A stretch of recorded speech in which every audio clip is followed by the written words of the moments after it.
India TV YouTube channel को subscribe करें और बेल आइकन दबाएं। दिल्ली से कोरोना संकट पर इस वक्त की सबसे बड़ी ब्रेकिंग न्यूज हमें भास्कर मिश्रा ने भेजी है। सूत्रों के मुताबिक दिल्ली में कोरोना कंट्रोल करने के लिए वीकेंड कर्फ्यू लगाया जाएगा। इसके अलावा सभी मॉल, स्पा, ऑडिटोरियम और जिम बंद रहेंगे।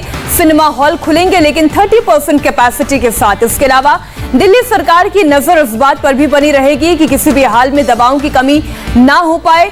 जो कालाबाजारी और जमाखोरी करेंगे उन पर भी एक्शन लिया जाएगा। तो इस वक्त की बड़ी खबर आपको बता दें, सीएम केजरीवाल और लेफ्टिनेंट गवर्नर अनिल बैजल की ये बैठक जारी है और जो सूत्रों के हवाले से खबर हमें मिल रही है वो संवाददाता भास्कर मिश्रा हमें दे रहे हैं। हम सीधा आप ही का रुख करते हैं। भास्कर, ये कोरोना कर्फ्यू और कोरोना लॉकडाउन में कई बार ऐसा लगता है कि केवल नामों का ही फर्क है। आप इसका फर्क बताएं, ये कोरोना कर्फ्यू में क्या होने वाला है?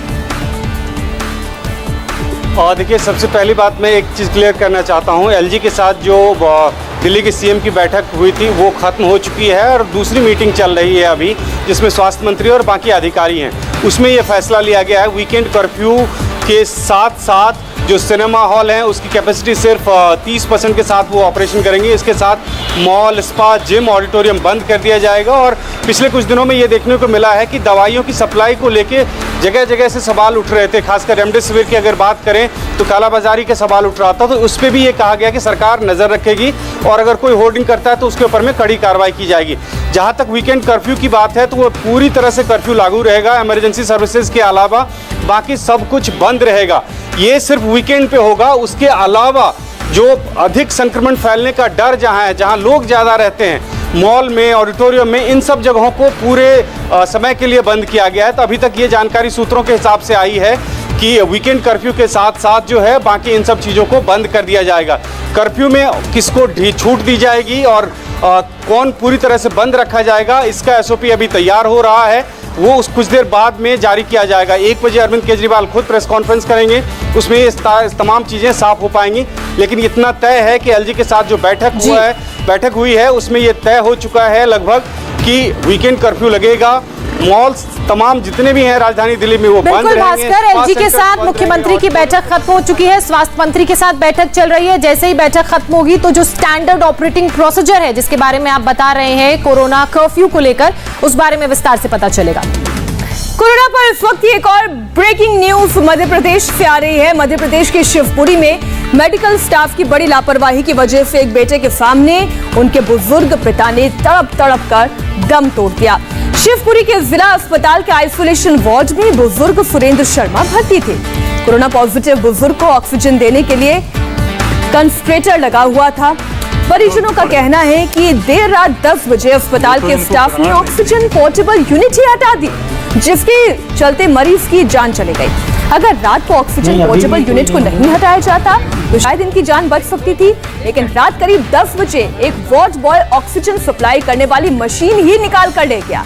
सुबह करीब 5 बजे बुजुर्ग तड़पने लगे और इसी बीच उनका बेटा डॉक्टर्स को पुकारता रहा, लेकिन किसी ने सुध नहीं ली, कोई नहीं आया और आखिरकार बेटा उन्हें कंधे पर लाद कर आईसीयू ले गया।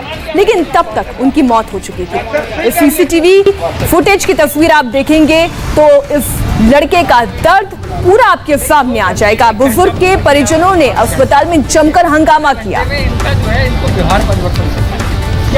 मेरे पिताजी को थोड़ी सी दिक्कत थी तो यहाँ पिताजी को भर्ती करवाया था। 2-3 दिन से पिताजी की स्थिति अच्छी थी, बढ़िया थी, खाना खा रहे थे, पानी पी रहे थे, सब कुछ अच्छा। क्या हुआ, इनने रात में लगभग जितने बजे की इनने ऑक्सीजन हटा दी। जो डॉक्टरों की ड्यूटी थी उनने ऑक्सीजन हटाई तो उनको तड़पते रहे वो। सुबह उनका फ़ोन आया मेरे पास, सुबह फ़ोन आने से फ़ोन आया उनका, तो उसके बाद में फिर मैं आया दौड़ते मैंने ऑक्सीजन लगाई। ऑक्सीजन मैंने इनसे नर्सों से बोला, डॉक्टरों से, सर ऑक्सीजन लगाइए, पिताजी तड़प रहे हैं। नहीं, हम नहीं लगाएंगे। उनने नहीं लगाया, मैंने लगाया और 10-15 मिनट में उनके प्राण निकल गए। इनने ऑक्सीजन हटाई है उनकी, इस कारण उनकी मृत्यु हुई है। कोरोना पेशेंट का जो मुख्य रूप से जो ट्रीटमेंट है वो ट्रीटमेंट यही है कि उसे ऑक्सीजन सप्लीमेंटेशन यदि समय पर सही ढंग से होता रहेगा तो वो सबसे बड़ा इलाज है, नंबर 1। नंबर 2, जहाँ तक जिला चिकित्सालय शिवपुरी के आईसीयू का और आइसोलेशन वार्ड का है, हमारे पास 76 बेड ऑक्सीजन युक्त हैं आइसोलेशन वार्ड में और 30 बेड की आईसीयू है जहां हमारे पास पर्याप्त ऑक्सीजन है। 13 हमारे पास HNFU मशीन है जिसमें से कल सिर्फ 4 का यूज हुआ है। बाकी हमारी अभी जो है 7 मशीनें 8 मशीनें जो है अभी भी रिजर्व में हैं। हमारे पास ऑक्सीजन की पर्याप्त भंडारण है, कहीं कोई कमी नहीं है। फिर भी जो पेशेंट अभी मुझे पता लगा है कि झांसी से जो पेशेंट 11 तारीख को शिफ्ट हुआ था जो डायलिसिस करवा रहे थे, बहुत पहले से डायलिसिस पे भी उनका हीमोग्लोबिन कम हो गया था, उनके बारे में उनकी डेथ हो गई है। उनके बारे में जो परिजनों ने जो आरोप लगाए हैं उनकी शीघ्र ही हम CCTV फुटेज देख करके बाकी पूरी इंक्वायरी करा करके और यदि किसी ने अपराध किया है तो उसको दंड दिया जाएगा। कल तक इंक्वायरी कंप्लीट। और मध्य प्रदेश के हेल्थ एजुकेशन मिनिस्टर विश्वास सारंग इस वक्त हमारे साथ जुड़ चुके हैं। विश्वास जी, मैं सबसे पहले आपसे जानना चाहूंगी, क्या ये मामला आपके संज्ञान में है जो शिवपुरी में हुआ? अगर है तो इस मामले में क्या एक्शन लिया गया है? देखिए, ये CCTV फुटेज आए हैं और जैसा अभी आपने इससे पहले बताया है, वहाँ के जो जिम्मेदार हैं डॉक्टर और अधिकारी, उन्होंने ये बात कही है कि इस पूरे मामले की जांच हो रही है और जांच में जो भी दोषी होगा उस पर कार्रवाई होगी। क्योंकि हम केवल CCTV फुटेज से ही सब चीजें का निराकरण नहीं कर सकते। किसी भी व्यक्ति की मृत्यु होना बहुत दुर्भाग्यपूर्ण है और यदि किसी की लापरवाही से हुआ है तो ये दंडनीय है। इसलिए जो भी दोषी होंगे उन पर कार्रवाई होगी। पर जिस प्रकार से ये जो आपके टीवी चैनल पे बाइट अभी मैंने सुनी, उन्होंने कहा है कि वहाँ ना मशीनों की कमी है ना इस तरह की ऑक्सीजन की कोई कमी है। इसलिए यदि मशीनों की कमी नहीं है तो मशीन क्यों निकाली गई, क्या कारण है, क्या निकाली गई, नहीं निकाली गई, या वो केवल लेके जा रहा है? क्योंकि केवल CCTV कैमरे के फुटेज से हम सब चीजें निर्धारित नहीं कर सकते। पर यदि किसी की मृत्यु हुई है तो निश्चित रूप से वो हम सबके लिए बहुत दुर्भाग्यपूर्ण है। तो उसकी जांच की जाएगी, जो दोषी होंगे उन पर कार्रवाई होगी और इस तरह की घटना की पुनरावृत्ति ना हो, इसके भी पूरे इंतजाम किए जाए। मध्य प्रदेश में कई जगहों से ये शिकायत आ रही है सारंग जी की ऑक्सीजन सिलेंडर्स की कमी है, कहीं पर अस्पतालों में बेड्स अवेलेबल नहीं है। आप लोगों की क्या तैयारी है? देखिए, मध्य प्रदेश में कहीं भी ऑक्सीजन की कोई कमी नहीं है। हमारी आपूर्ति और खपत के अनुपात को हमने पूरी तरह से मैच किया हुआ है।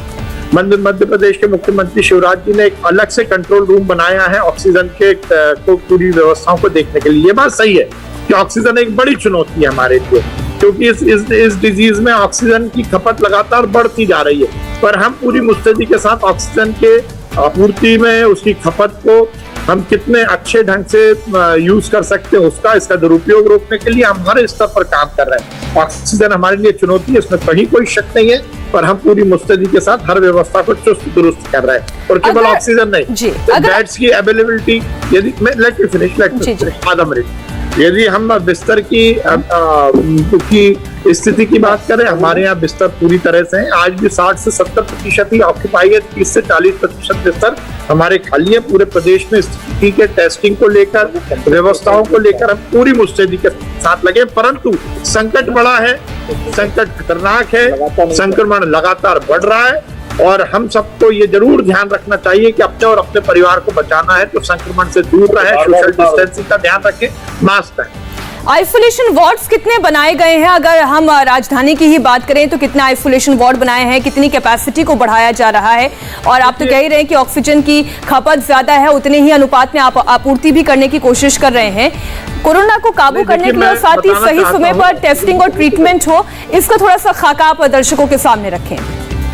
मैं आपको बताना चाहता हूं मीनाक्षी जी कि मध्य प्रदेश के हर जिले में जहां एक और संक्रमण को रोकने के लिए हम जागरण कर रहे हैं, यदि वहां उस जिले के माध्यम से यदि जनता और वहां के व्यवसायिक संगठन यदि कह रहे हैं तो कुछ शहरों में और कस्बों में कोरोना कर्फ्यू भी लगाया गया है और उसके साथ साथ वहां की चिकित्सीय व्यवस्थाएं ठीक हो सके, तो उसके लिए तीनों स्तर पर काम हो रहा है। एक तो जैसा आपने बोला आइसोलेशन, मतलब कोविड केयर सेंटर सभी जिलों में बना दिए गए हैं। हर जिले में कम से कम 100 बिस्तर का, मैं बोल रहा हूँ कम से कम 100 बिस्तर का हमने कोविड केयर सेंटर बनाया है। उसके साथ ही ऑर्डिनरी बिस्तर जिन पर ऑक्सीजन नहीं है, वो बिस्तर जिन पर ऑक्सीजन है, और तीसरा वो बिस्तर जो आईसीयू और एचडीयू के हैं। ये तीनों का अनुपात के हिसाब से वर्गीकरण किया गया है और व्यवस्थाएं चुस्त दुरुस्त हैं, चाहे वेंटिलेटर की बात हो चाहे ऑक्सीजन की बात हो। व्यवस्थाएं चुस्त दुरुस्त रहे, इसके लिए हम कटिबद्ध हैं और हम वो काम कर रहे हैं। अच्छा, विश्वास सारंग जी, मध्य प्रदेश की बात की जाए तो यहां पर भी कोरोना का विस्फोट हुआ है और महाराष्ट्र से पहले मध्य प्रदेश सरकार ने कर्फ्यू का ऐलान किया था, लेकिन बावजूद उसके आंकड़ों में गिरावट नहीं दर्ज की गई है। तो ऐसे में क्या सरकार लॉकडाउन कर्फ्यू से कोरोना लॉकडाउन की तरफ विचार कर सकती है? देखिए, कोरोना लॉकडाउन या संपूर्ण लॉकडाउन का हमारा ना कोई विचार है, ना इस तरह का हमने कोई आदेश दिया है। जहां तक आप बोल रहे हैं कोरोना कर्फ्यू के 2 दिन बाद रिजल्ट क्यों नहीं आया, मैं आपको बताना चाहता हूँ, ये एक संक्रमण का रोग है, बीमारी है, और इसमें चेन टूटने में कम से कम 7 से 8 दिन 10 दिन लगते हैं। तो ये जो आज कोरोना कर्फ्यू चल रहा है, इसका रिजल्ट हमें अगले 10 दिन बाद दिखेगा और मुझे ऐसा पूरा विश्वास है कि निश्चित रूप से इसका सकारात्मक हमें रिजल्ट मिलेगा और हम इस चेन को ब्रेक करने में और पॉजिटिविटी को कम करने में सफल रहेंगे। जी, शुक्रिया हमारे साथ जुड़ने के लिए विश्वास सारंग जी। आपने पूरी डिटेल्स दी है दर्शकों को। एक डर भी है, निश्चिंता का माहौल नहीं बन पा रहा है क्योंकि अर्थव्यवस्था को भी पटरी पर रखना है और इसीलिए लॉकडाउन का विकल्प फिलहाल मध्य प्रदेश सरकार नहीं सोच रही है। बिल्कुल मीनाक्षी, और इसी बीच छत्तीसगढ़ में भी कोरोना से कोहराम मचा हुआ है और इसी से जुड़ी एक ब्रेकिंग न्यूज आ रही है। बताएंगे वो ब्रेकिंग न्यूज, लेकिन एक छोटे से ब्रेक के बाद। नमस्ते, मैं हूं मीनाक्षी जोशी। वीडियो और खबरों से अपडेट रहने के लिए India TV YouTube channel subscribe करें, बेल आइकन दबाना ना भूलें। जुड़े रहें इंडिया टीवी के साथ।